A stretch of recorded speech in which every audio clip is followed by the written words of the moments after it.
Hello and welcome to 5 Question Friday. My name is Joe Silva and I'm the Vice President of Sales for Kokua Technologies. Kokua Technologies is a service company that happens to provide technology services. How do we do this? Is by providing full service support, maintenance, and protection to companies the size of 1 up to multi-million dollar projects migrating 60 plus locations to the cloud and everything in between. Kokua realizes that our local business community still really needs our support.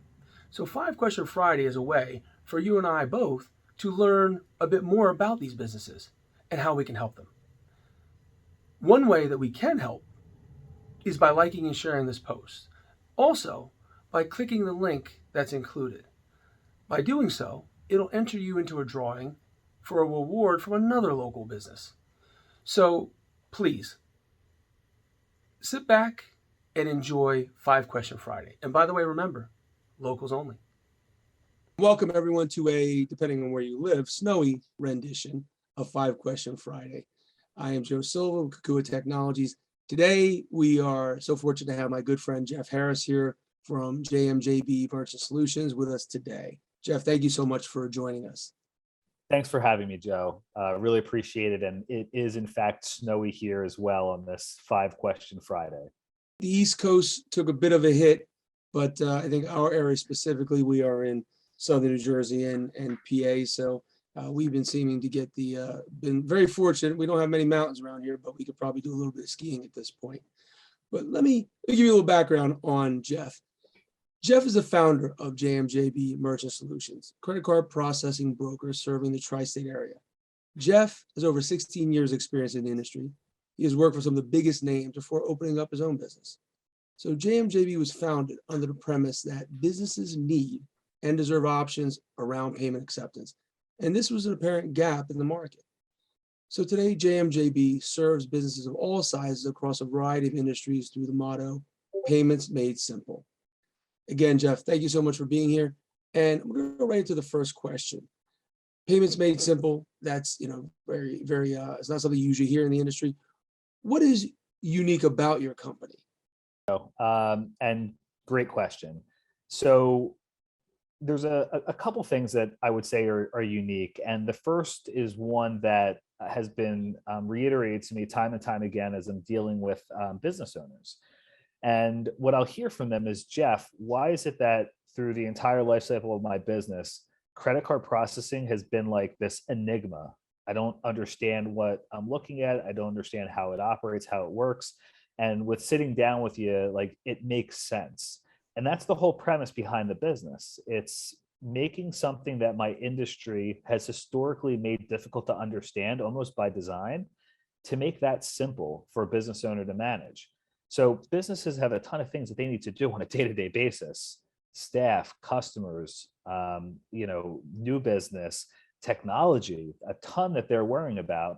And this is a piece that I feel should not really require their focus and time and energy. So have a guy or have a gal or have someone that can help manage this piece of the business for you. And that's where we come into play. So the big differentiator, I would say, is most folks that you're going to speak with that are doing what I do in terms of offering credit card processing to the marketplace are working for one company, and they get one set of products and services and usually one processor that they're able to offer to their clients. And those processors, don't get me wrong, I work with some of them as well, but where I'm different is I'm providing multiple options and multiple processors as well as additional technology to enable businesses to accept payments from their customers. And by offering businesses a variety of options, they then get to look at different ways that might, I shouldn't say different ways, different processors that might add some operational efficiencies to their business. So I guess in a long-winded way of saying it, when businesses are working with me, they get to look at a variety of options as opposed to just one particular one particular option. And that's the brokerage that I've created and where there seems to be a big value proposition. Well, I'm not that well versed in your industry, but I can tell you from previously owning my own businesses and being in different spaces that definitely does sound unique. It's not something I hear too common. It's a bit more of a boutique type feel, customized type feel. And I would imagine that a lot of your current clients and customers would echo that. But how do you get that word out there? How do you get your clients and customers in the first place? Um, so, up until COVID, it was through a lot of cold calling and door knocking and networking in person and going to networking events. And then as I launched and opened the business, it really became very heavily through networking. See, at the beginning of COVID, businesses didn't want to have a conversation with me about credit card processing. They wanted to know if they were going to be able to open their doors the next day and whether they were going to be staying in business. So I took the approach of reaching out to clients and to prospects that I was working with and not even bringing anything up around credit card processing, but just finding out where they needed help. What were their biggest pain points? Like what was keeping them, aside from the pandemic, what were they losing sleep over at night? And then finding who in my network would be able to solve that issue. So I started building the business that way by building referrals for partners of mine. And then as the pandemic started to progress and we started to, kind of ease back into reality, those referrals started coming back from partners whose clients were potentially looking for other ways to process credit cards or a new credit card processor. So it originally started through referrals through my network. It then grew into client referrals through clients referring me to their family who own businesses, their friends that own businesses, other locations. And now that we have, I'm saying this right in the middle of a brand stinking new variant that's come out. But now it's been going back and pulling doors again and introducing myself out, as I'm out living life, as I'm out visiting my clients, as I'm out doing that. I do a lot of face-to-face prospecting as well.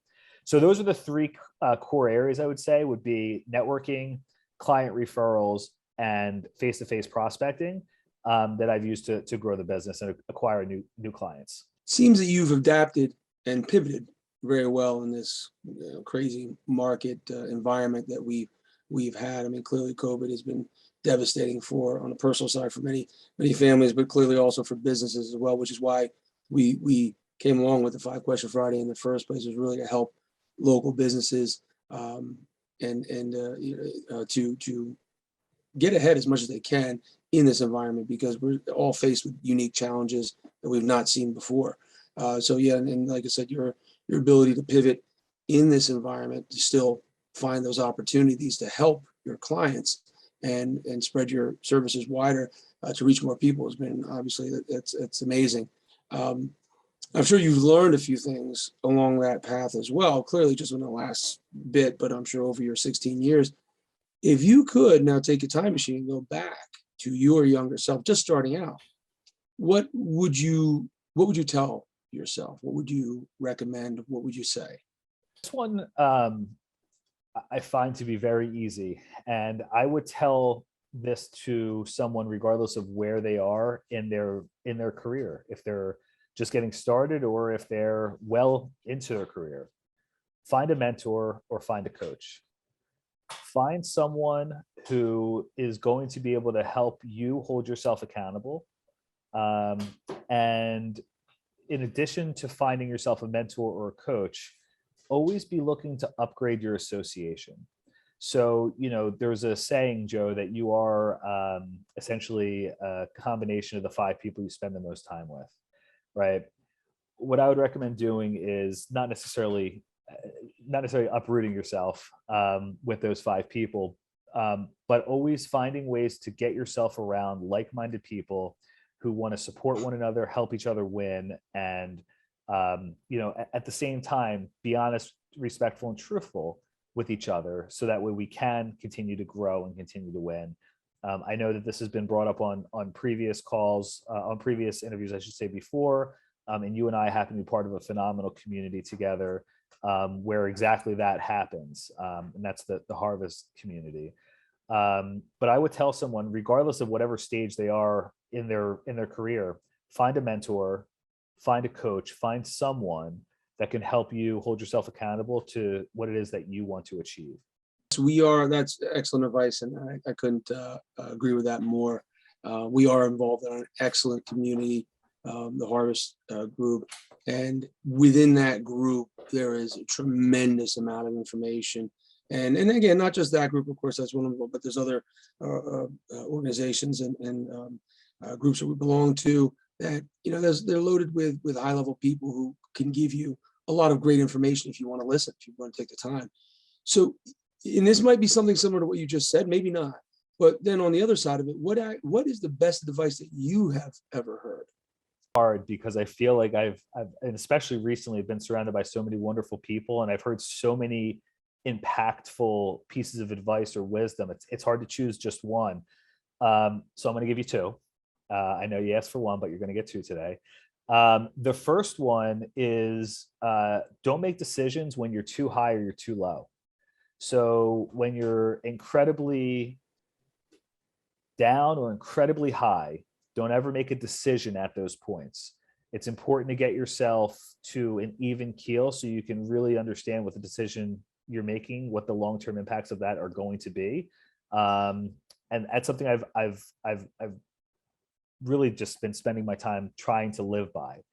When I'm too angry or too happy, to always take it a notch down.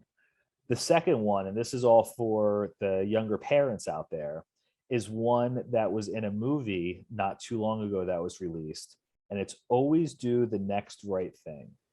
So if in any point in time you're ever in doubt about what it is that you're doing or about to do, always consider, is this the next right thing to do?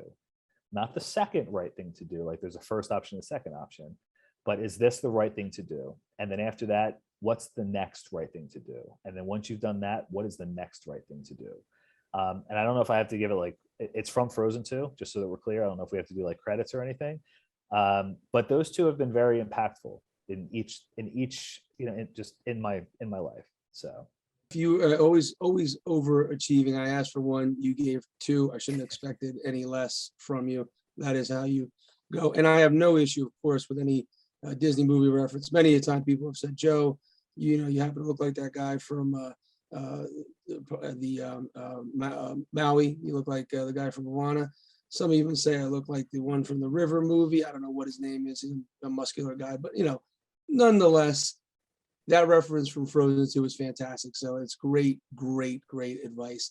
But you're always doing the next thing too. Speaking of the next thing, I know you're taking a part in right now.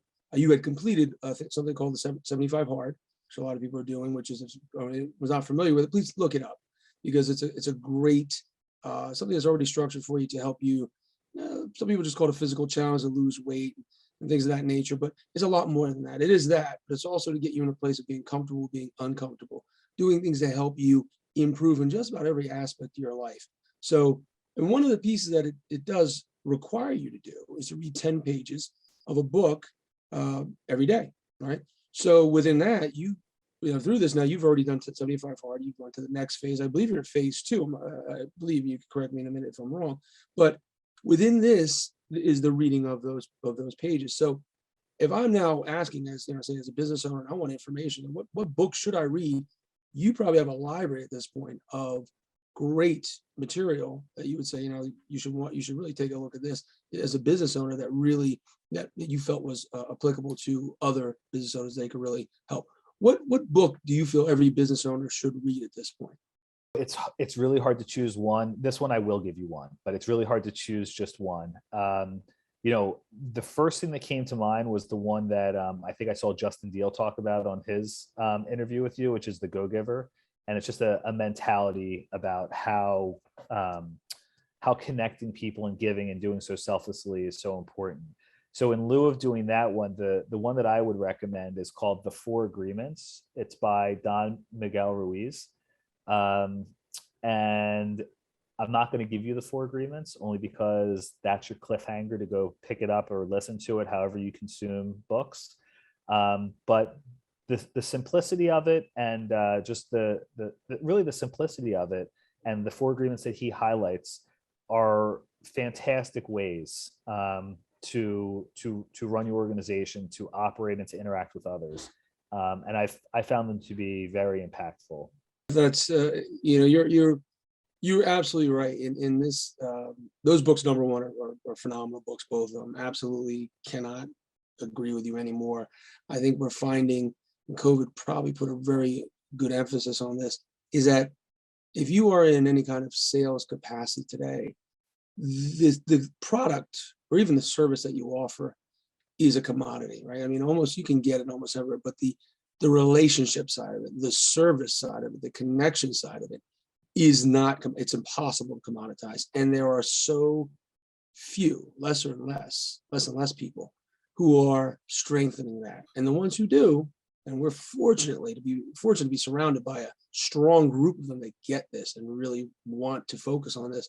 When you find that person, that business, that really, that's really where it shines, and people stay, people stick.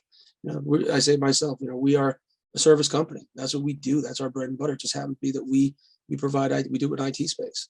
But if we're not giving that service first, just like you and your operation, I know this from from everyone I speak to, from personal experience.